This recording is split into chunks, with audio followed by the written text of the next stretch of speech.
மக்களே, welcome to Nisha novels. அத்தியாயம் 32. வாங்க கதைக்குள்ளே போகலாம்.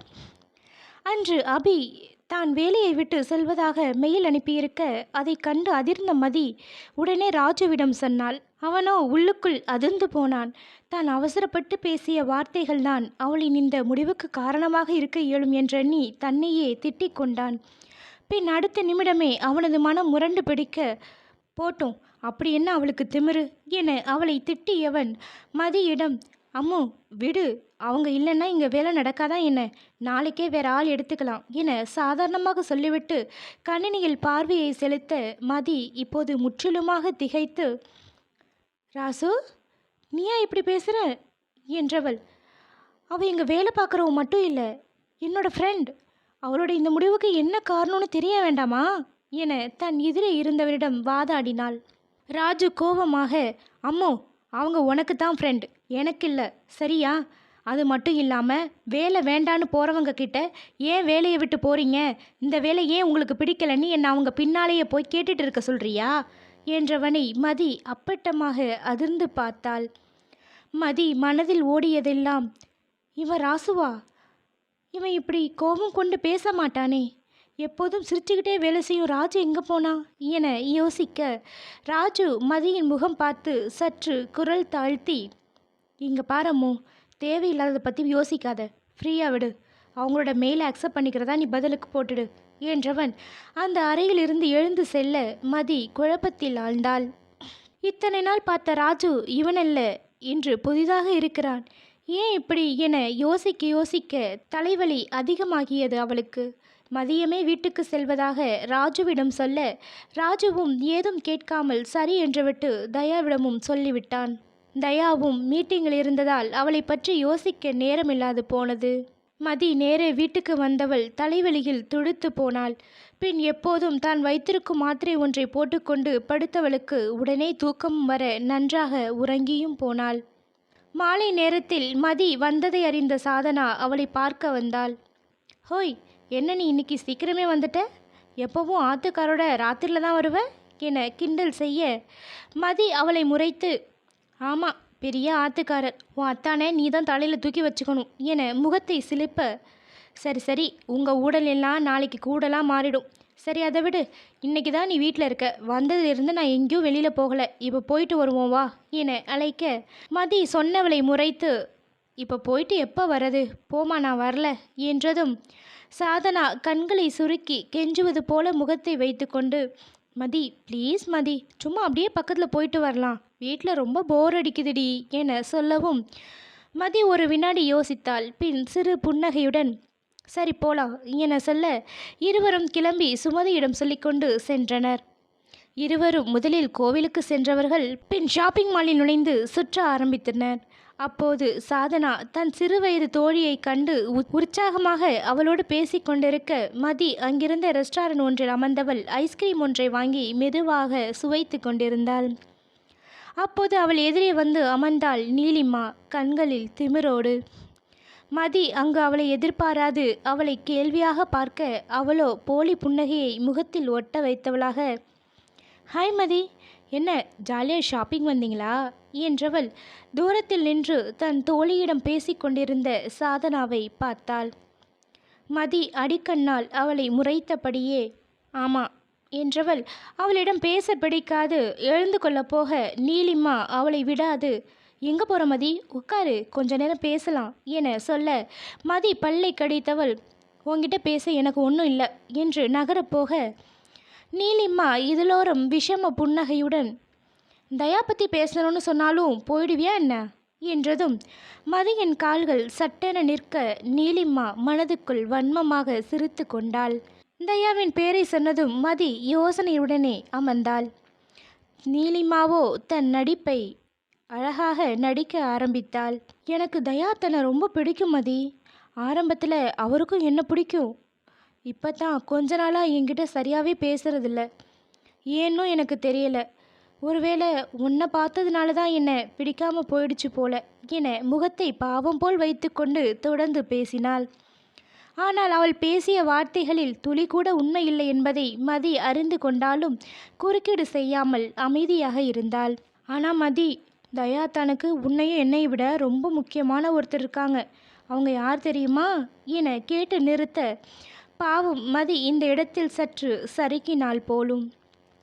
சட்டென மதி யாரு என்று கேட்டிட, நீலிமா கண்களில் வழியே அனல் கக்குவது போல தாரா என்க, மதியம் அவளது வலையில் சிக்கியவளாக, தாராவா, யார் அது என கேட்க, நீலிமா ஏளனம் நிறைந்த சிரிப்புடன், அது அந்த தாரா தயா தன்னோட முன்னாள் காதலி என்றிட, மதி பாவம் அதிர்ச்சியை தன் முகத்தில் அப்பட்டமாக காட்டிவிட்டாள்.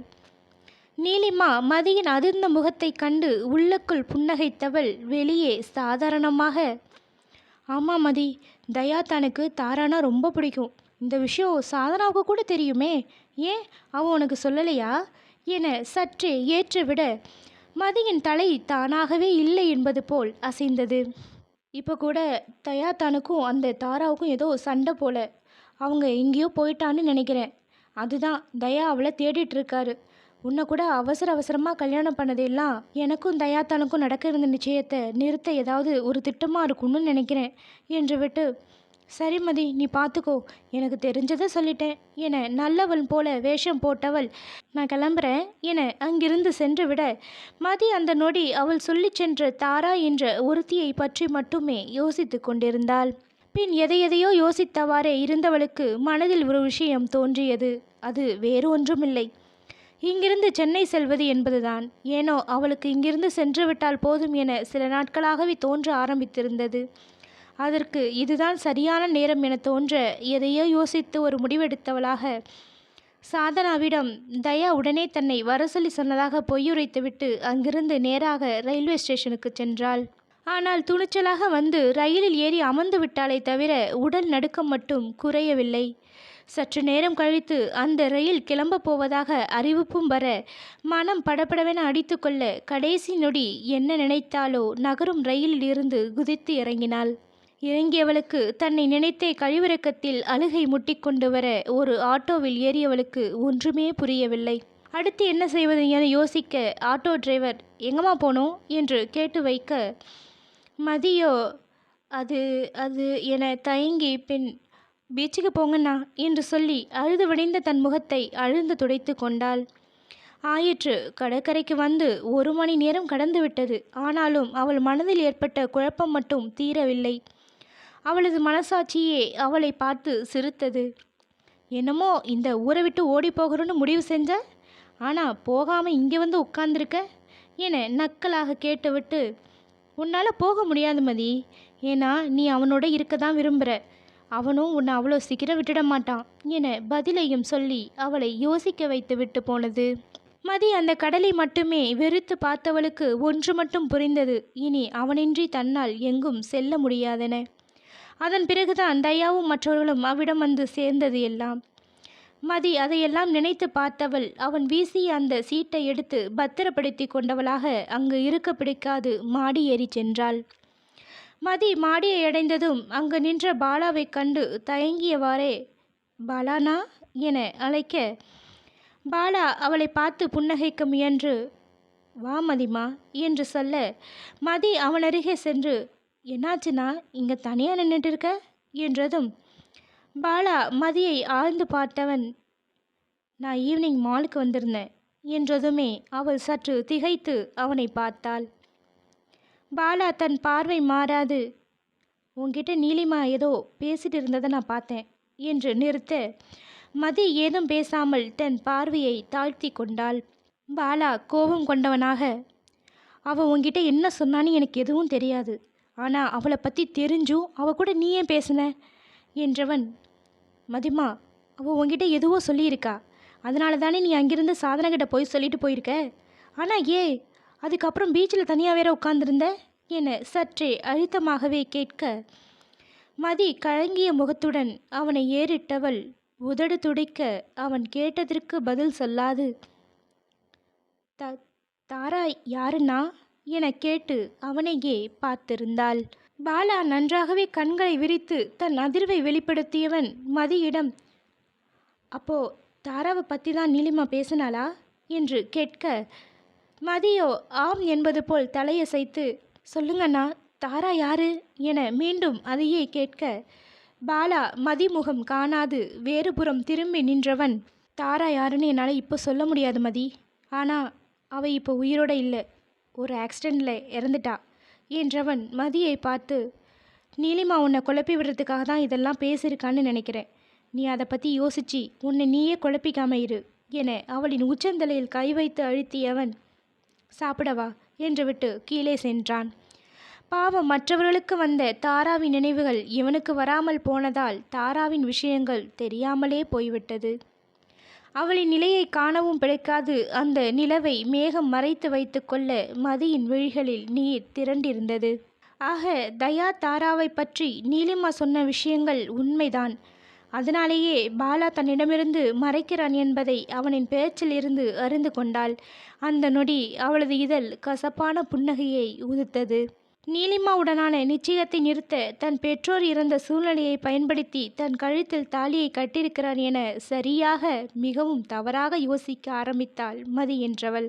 பாலா தாராவை பற்றி சில விஷயங்களை சொல்லி இருந்தால் மேலே சொன்னது போல் தவறாக எதையும் யோசித்திருக்க மாட்டாளோ? கொஞ்ச நேரம் முன்பு தயாவினது வார்த்தைகளும் நினைவுக்கு வர ஏதோ ஒரு முடிவை எடுத்தவள் தன் முகத்தை அழுத்தி துடைத்து கொண்டு அறைக்குள் நுழைய அங்கு தயா இல்லை என தெரிந்தது.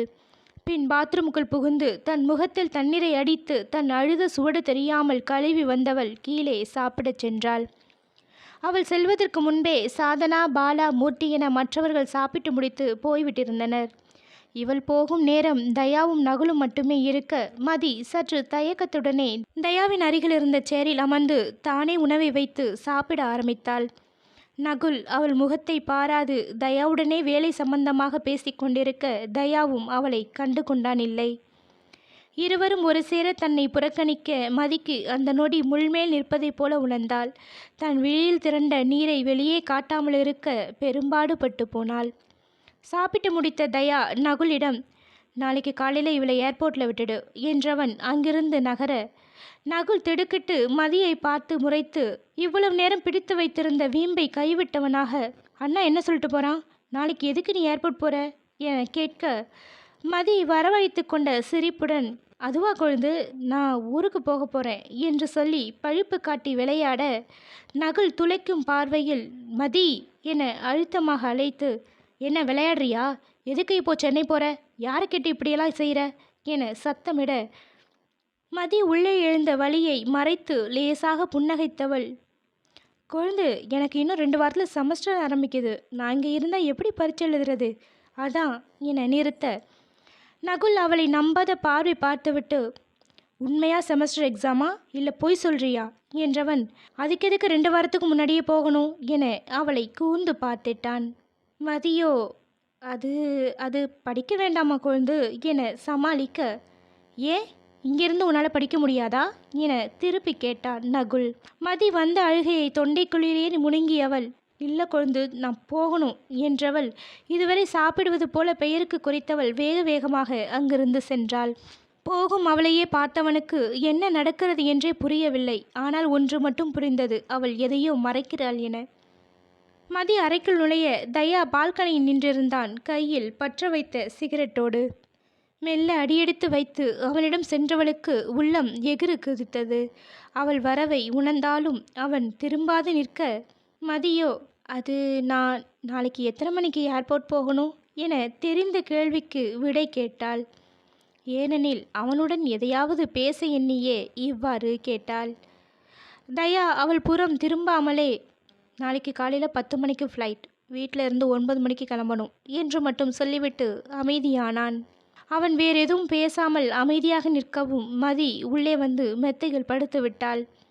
ஆனால் அவளுக்கு முகம் காட்டாமல் திரும்பி நின்றவனின் முகம் இறுகி கண்கள் இரண்டும் சிவந்து போயிருந்தது.